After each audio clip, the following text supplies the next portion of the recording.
This podcast is for informational purposes only and is not a solicitation for business. The views and opinions expressed are those of the hosts and guests and do not represent the official position of Title I. Now, it's the time you've all been waiting for, the podcast all about real estate.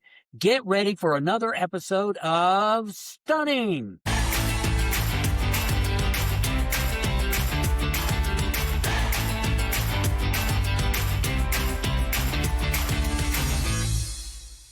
Are you feeling like your desired home is out of reach? Well, maybe it isn't. Sarah Parris with EXP Realty is here to talk about why the next step in your housing journey, it might be more achievable than you think. Yeah, I have the most fun job, I think. There are so many people out there that think that it is unattainable for so many different reasons. And this podcast is such a great way to be able to spread the word on why it isn't that way. So to start, who comes to mind when you think of someone whose housing situation was holding them back, and then how home ownership changed that? All right. So I have this amazing client that her and her golden retriever had been living in an apartment, and it was both of their dream. The golden retriever had mentioned that she wanted a yard, and it was just one of those things where as a single person, it just felt out of reach. And so she got in contact with me and we were just sort of window shopping. But we got in contact with a lender that I have who works spectacularly in this type of situation.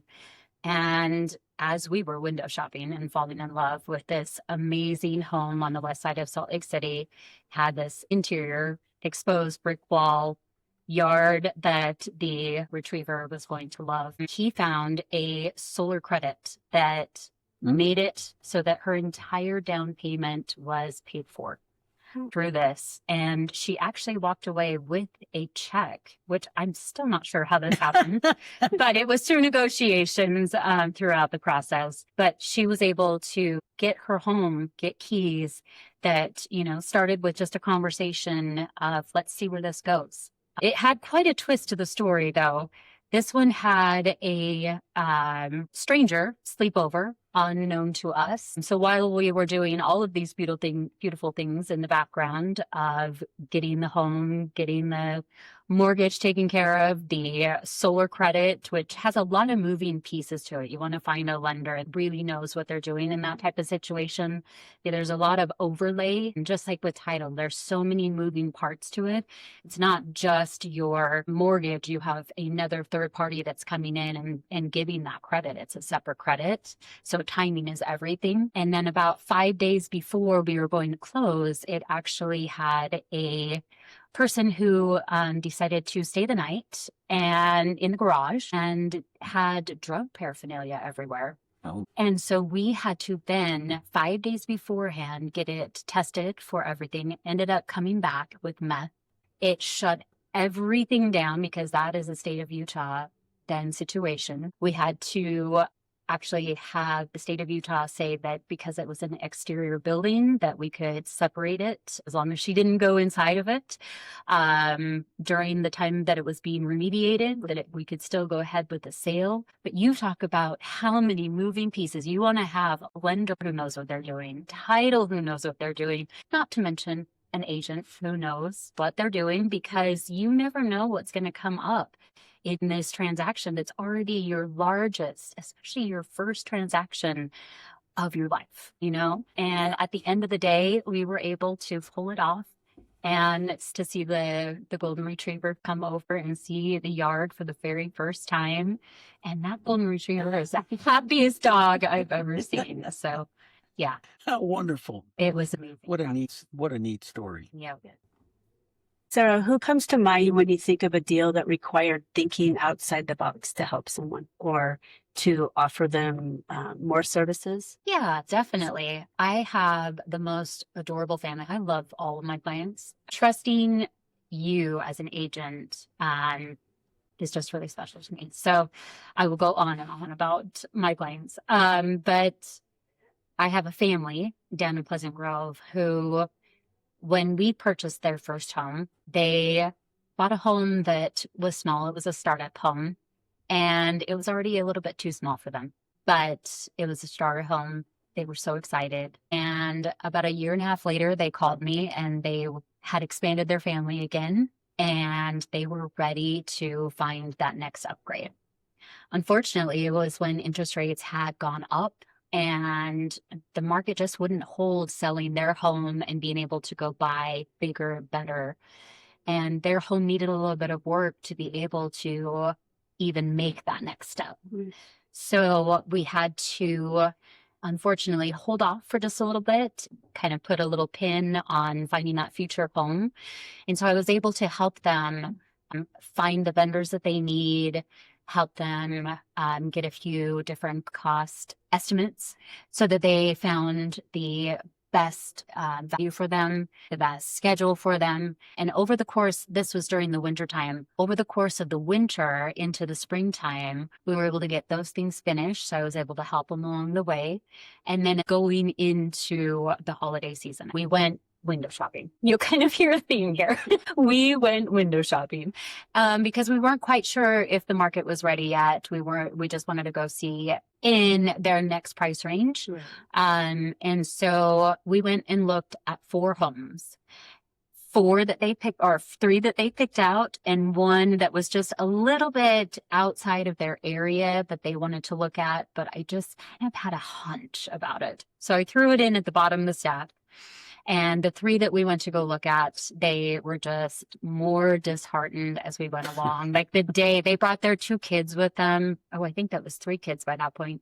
They brought their kids with them, and it was just, each time the second home was a little bit okay. And then the third home, it was just kind of like, all right, I guess I'll go in and look at this one.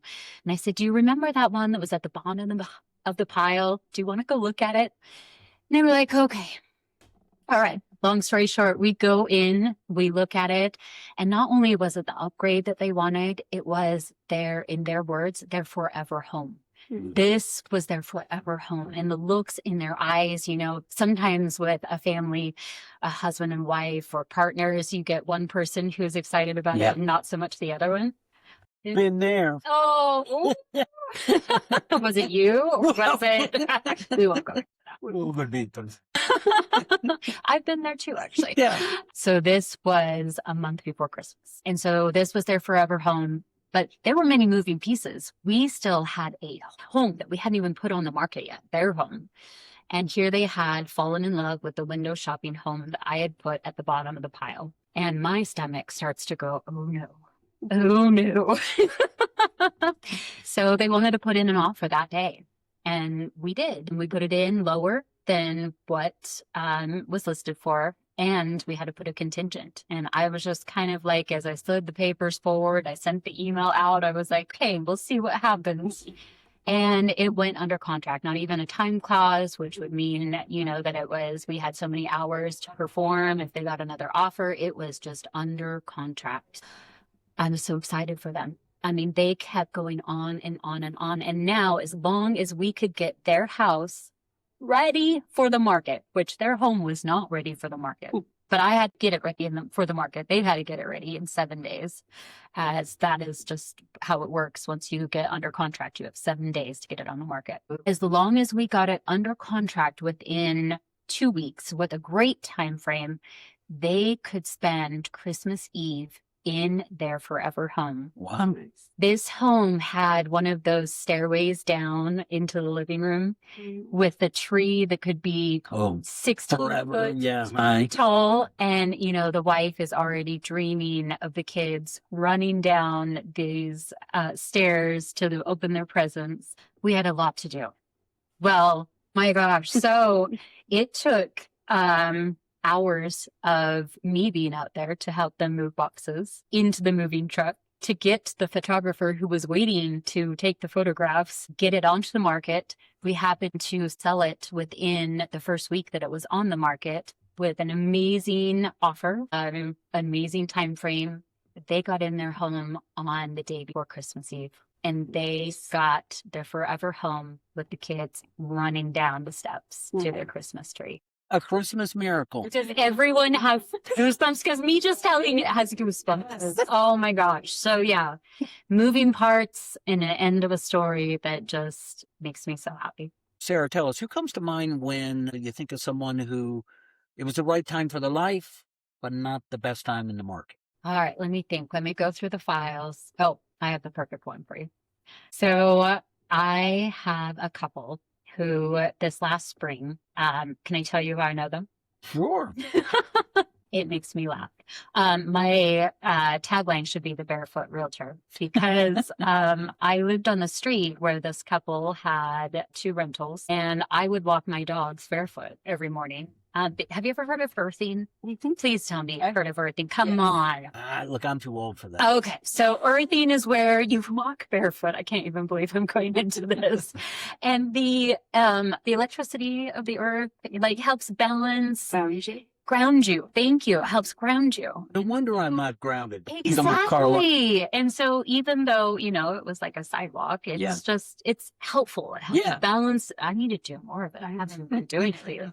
Okay. So I would walk around, not even thinking about who was seeing me, but I would walk around barefoot every morning, walking my dogs. So I started to see these people moving stuff out of the house. And the realtor brain of me was like, you should talk to them. And I was like, you're barefoot.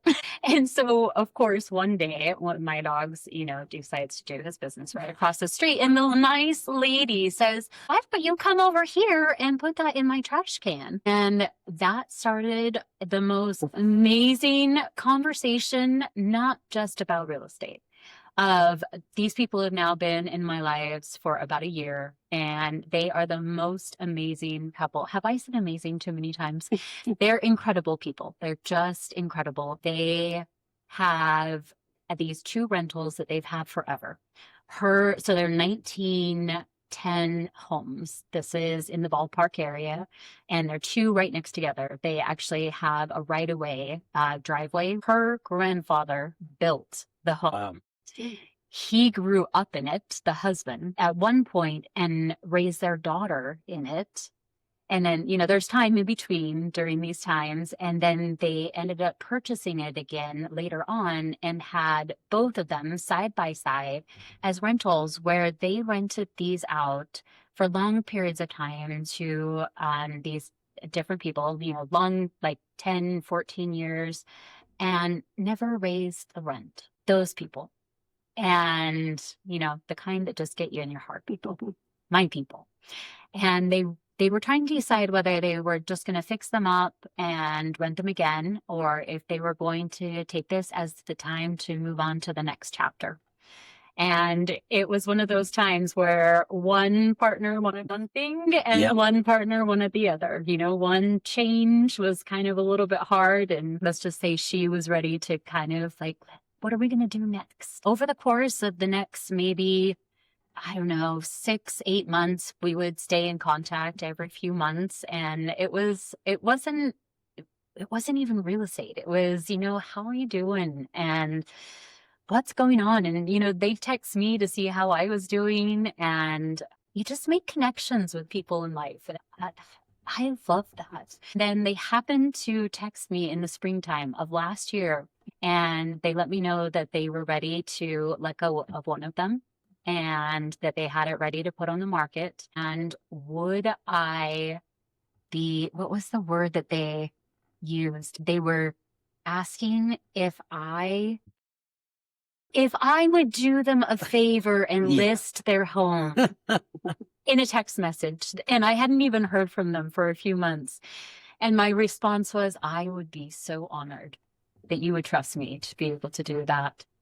So we listed it. Her mother ended up passing away during this time. It was actually a pretty easy transaction, but there were, again, a lot of moving parts because of what was going on in their lives.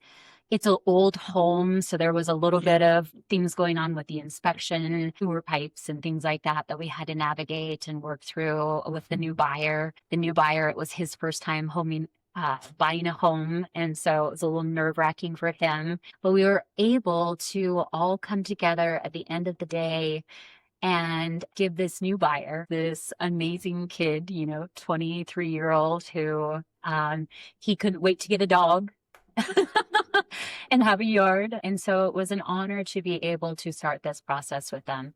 And now we're going to be putting their other rental up in the next month or 2 months. And they are officially moving on to that next chapter. So it's not always the right time, but it's the right time for you. And I'm here for that. And it all started with a bag of dog. I have to tell you the funniest part of this, though.